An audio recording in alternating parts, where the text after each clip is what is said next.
Hi everyone, welcome to AG Triathlon for a race recap episode. Today I have with me Matt Marquardt, who just won Ironman 70.3 Eagleman. He's also the first returning guest. How are you doing, Matt? I'm doing really well. Thanks so much for having me again.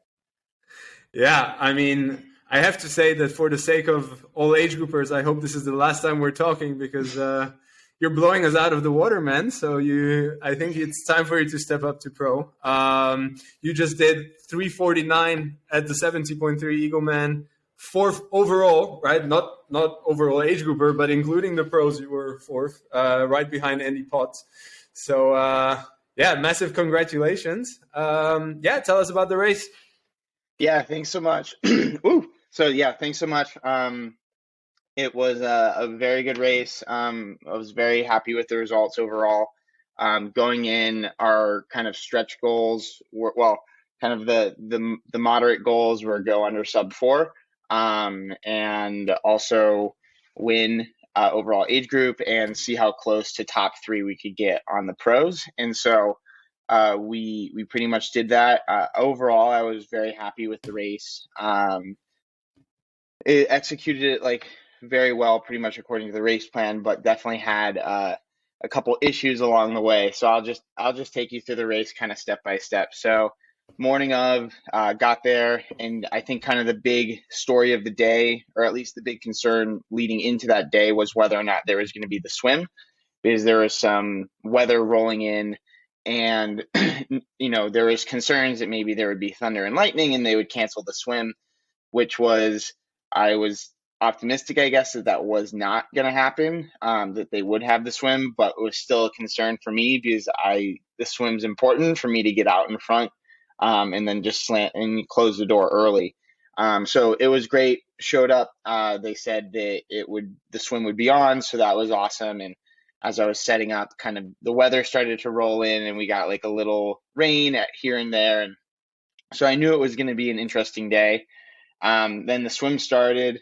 I got out to a pretty fast lead pretty early on, and I kind of had hoped that there would be someone that would follow me swim wise, make my life a little easier, but decided I just had to go solo. So was kind of took over from the swim and didn't look back, I guess. And so got out of the swim and looked at my watch and saw that it was a 23, which was like, whoa. I knew that I had that in me, but I didn't know that that's what was gonna happen. So I was a little concerned that maybe I pushed it a little too hard on the swim, but ended up being fine. Got through transition 1, no issues there. Kind of got on the bike. Things were going well. I love the Eagleman course because it enables me to just kind of motor along, which I think is probably one of my best things, is just, get to the power that I need and then just hold it. And so throughout the bike, things were going well. And then I guess it was about 45 minutes in, I started to notice that my left aero bar was loose. And so it was like jiggling, and I was like, uh-oh, like what's going on here? And so basically there are parts of the Eagleman course that are not the smoothest. And because of that, one of the bolts going up into that aero bar had come undone and was just getting looser and looser. And so that was a big concern, because I was like, oh, if I lose this bolt, like this whole aero bar is going to come off, and that's not going to be good. And so thankfully I came up alongside a mechanic car, and so then pulled over and did that, got that fixed. And it was kind of funny because I'd passed one of my teammates who's a pro, I don't know, maybe 5 minutes earlier, and then of course she passed me when I was doing that, and so I was like, oh, you again. And so got that fixed, got back on, found the groove again. And then about an hour and a half into the bike, so I probably lost like a minute or so on that. Hour and a half into the bike, I go to shift gears and go down into my smallest rear gear, and I derail. And so that's mechanical number 2. You have to pull over, get that all fixed up and then get going again. And so that was kind of, the second mechanical on the bike, and which wasn't the best. Like, I mean, you always know something's gonna happen. It stinks when two things happen, but like I think the key is just staying calm and collected and kind of fixing it and moving on. And so did that and then got onto the run and didn't have like the fastest second transition. I was a little disappointed by that. It was just kind of sloppy. And then kind of get on the run and immediately I'm like, oh, my stomach doesn't feel too great. And so then I got oh, by the way, I guess on backtrack, the bike, it's raining the entire time. I decided, I guess, to be a little risky and keep my visor on, my front shield on, and so it fogged up quite a bit at times, making it kind of hard to see on the roads. But I know the course well, and I could see it well enough that I decided not to worry too much. But yeah, so the conditions on the bike were difficult in terms of visibility, and obviously had to be very careful going around the turns because it was so wet. And then, but the Yeah, rain was I also, mean, yeah, the rain was also nice because it kept you cool. yeah. I was gonna say I wouldn't be surprised if you would tell me that you took like a detour, did 2 kilometer extra or something. But yeah, so with all those problems, you did 2:04:41 just for the viewers to hear that. So yeah, you also had mechanicals in Ironman Texas, right, where you dropped your water system. So Yeah, yeah, I did. maybe time to sort out your bike, huh? No, yeah, I think, I mean, it's always been something different. So I don't know. One of these races we'll get through without any issues. So, you know, Sounds good. Yeah, I just got to give myself a buffer sometime so that I can have more time to drop in the future, right? exactly. Very good. So then onto the run. You mentioned stomach issues.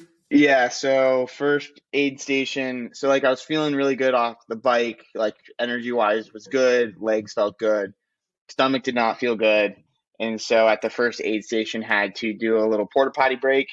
And the volunteers were super helpful with that because my tri suit was super wet, and so it made it very difficult to get off and get on.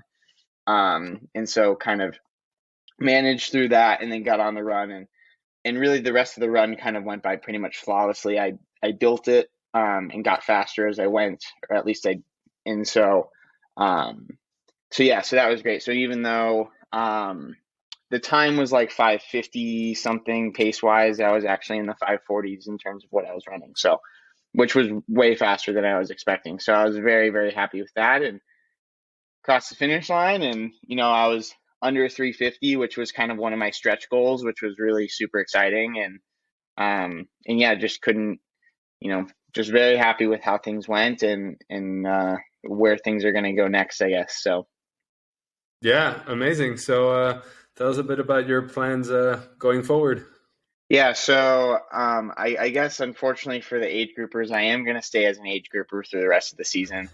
Um, I've got Lake Placid coming up in end of July, and then I'll be doing Kona, and I decided to do the double. So I'll do Kona and St. George in October, which will be quite challenging with med school, them being only 3 weeks apart and it's missing a lot of class. But I think it's manageable as long as you plan ahead of time and plan accordingly. So I'm looking forward to that and looking forward to seeing what I can do.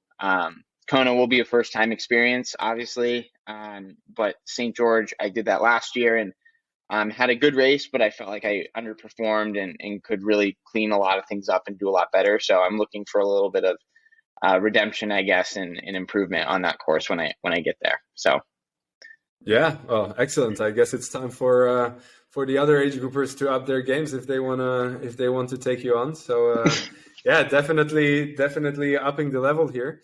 Yeah, so talking about this age group versus professional topic, back to the race. You finished fourth overall, including the pros, but you didn't start at the same time, right? You were in a correct. different wave as an age grouper.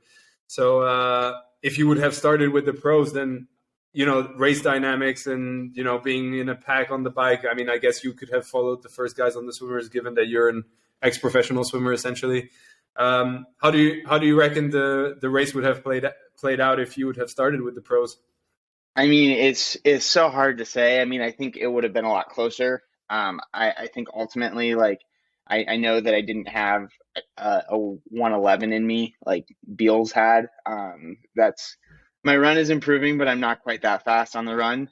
So I think, I think realistically probably would have hung with them on the swim and the bike, and then maybe would have dropped off a little bit on the run. And who knows exactly how much I would have dropped off. But, I think having competition, having the race dynamics helps just so much. I like as a swimmer, it was way, way harder to do a time trial in any sort of a race than when you were racing against seven other people in the pool. So I think, just having that competition and knowing actually where you stand in the race would have also been big boost, motivation wise and kind of performance wise. But, like I guess I'm kind of used to doing it solo at this point. So I'd like to think that I manage fine. But it certainly would be nice to be in a race, and it is fun to kind of go and pick off some people as I go. So yeah, I started like I think there was 13 or 14 minutes after the pro men, and then 8 or 9 minutes after the pro women.